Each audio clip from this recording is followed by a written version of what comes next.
From KQED Public Radio in San Francisco, I'm Dave Iverson. Lyme disease starts with a tiny tick bite, but it's become the center of a big controversy.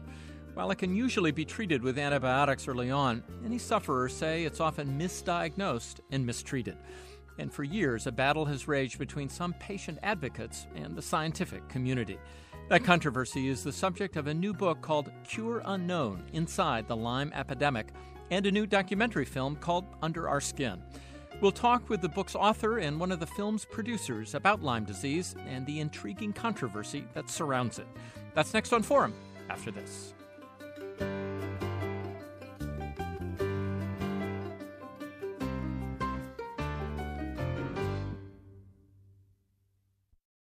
From KQED Public Radio in San Francisco, I'm Dave Iverson.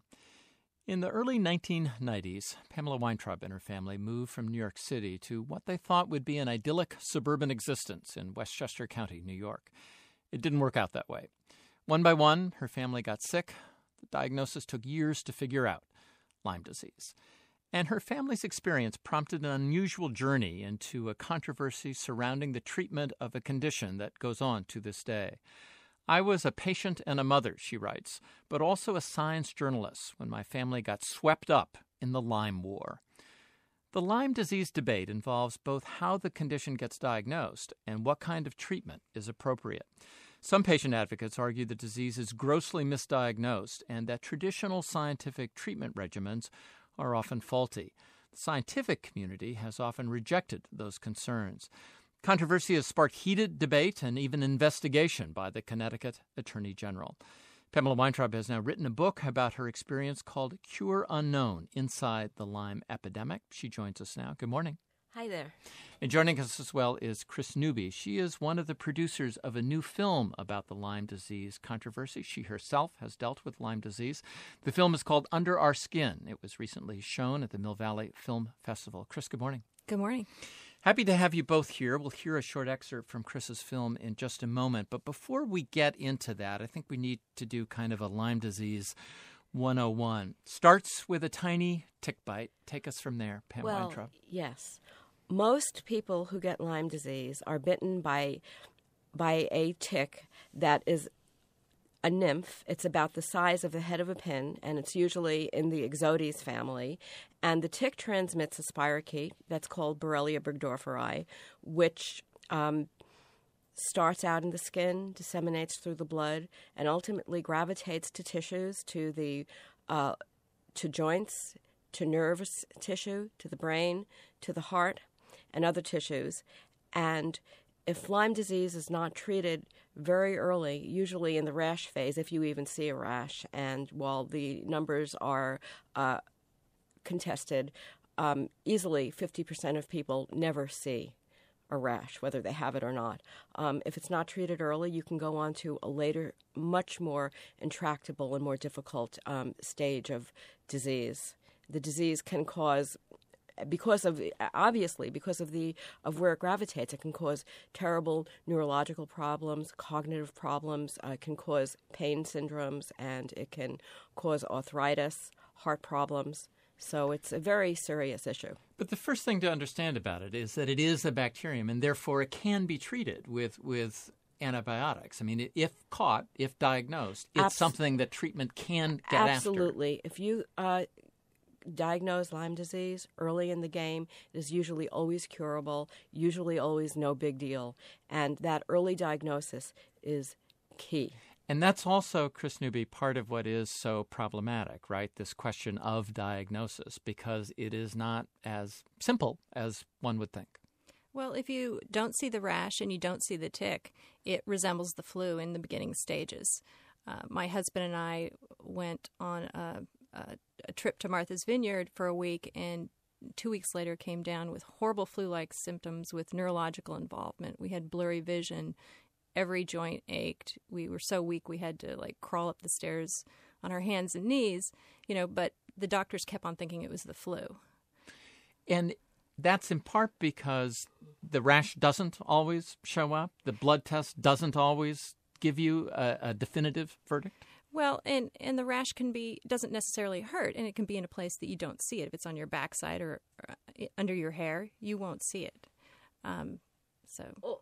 Also, the rash is popularized as a bullseye. Right. And often usually the rash is not a bullseye. Often it's not an oval. It can be a very odd-looking mottled red rash with areas of white clearing that expands. And a lot of people, including many physicians, don't recognize that as a Lyme rash, although they should. Beyond that, the only way to catch Lyme disease in that really early stage is through the rash. If you're waiting for a positive blood test, then you're not in the early stages of Lyme disease anymore. And in the meantime, it can often be misdiagnosed, or people think that something else might be going on, as Kris was just describing. So let's listen to just a short 30-second or so excerpt from the film that Kris is one of the producers for. Again, it's called Under Our Skin, and it's just a montage of people talking about what they heard when they went to see the doctor. Over the last 12 years, I've been diagnosed off and on with lupus, chronic fatigue syndrome, Crohn's disease, fibromyalgia, lupus, fibromyalgia, MS, fibromyalgia, rheumatoid arthritis. Doctors thought I had ADD. chronic fatigue syndrome, Parkinson's disease, syphilis, multiple sclerosis, MS to ALS to nothing. They were pulling anything out of their hat they could think of. Doctor after doctor after doctor after doctor after doctor, misdiagnosing her, putting her on some medication that didn't work. I just thought we were both nuts. An excerpt from the new film Under Our Skin, which describes Lyme disease and the controversy that's often associated with both its diagnosis and its treatment. We'll get to that controversy in just a moment. But when you hear that, Kris Newby, what's striking about it is you had these severe flu-like symptoms, but it can be more than that. You heard a series of serious neurological conditions that people thought were originally what they were diagnosed with, ranging from ALS to multiple sclerosis to Parkinson's disease. Yeah, and a lot of times those don't manifest themselves till you're 4, 5, 6 months into the disease, and you don't necessarily connect them to your trip to Martha's Vineyard or Cape Cod. So that's problematic too. And then we have a healthcare system now where the frontline physicians spend maybe 10 minutes with you and they go on to the next patient, and they don't really look at the whole patient and get a really thorough history. Is that something that is a particular problem in different parts of the country that aren't as exposed? We associate Lyme disease primarily with where it started, Lyme, Connecticut, in the Northeast and in the upper Midwest where this deer tick is particularly prevalent. But is this a problem with physician awareness, generally speaking, especially in parts of California where it might not be as commonly seen? I would say so, and there have been cases reported in all 50 states. And when we were doing this filming, we went from Alaska down to San Diego, across to Florida, and all up and down the eastern seaboard. And, our conclusion is it's everywhere. Iowa, too. We went to a funeral service for a dozen people who died of Lyme. And I think there is this myth that it's a northeastern disease, but it's everywhere now. And it's anybody who travels is vulnerable. The other issue is that there are layers of complexity here. For example, the Lone Star tick, which started out in the South in areas like Missouri, now is spread all the way up the East Coast, up through Maine, all the way out through the Midwest. The Lone Star tick carries another spirochete, probably another Borrelia.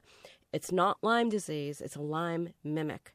It causes the rash. It causes all the symptoms of Lyme disease. And it responds to treatment by antibiotics. But you will never test positive for Lyme disease because, in fact, it's not actually, quote, Lyme disease, unquote. So is Lyme disease many things? I mean, should you think of it almost more as a syndrome of I wouldn't use the word syndrome because that implies that you don't really know the cause. I would say it's more of a complex of various spirochetal infections. For example, in the Northeast, they found that 20% of the spirochetes that they thought were Borrelia burgdorferi are really another spirochete, and also other co-infections within the ticks. For example, very prevalent is the malaria-like infection babesiosis. There are the intracellular infections, ehrlichiosis and anaplasmosis. Scientists are investigating Bartonella or Bartonella-like diseases, and all of these diseases co-inhabit the tick with Lyme disease. In addition to this, the a number of the mainstream university scientists that I interviewed told me that they believe that for every pathogen inside the tick that we know of, there's another one that we haven't yet defined. And so you've got a very complicated situation here, and that's part of the problem when people try to simplify something that's so nuanced.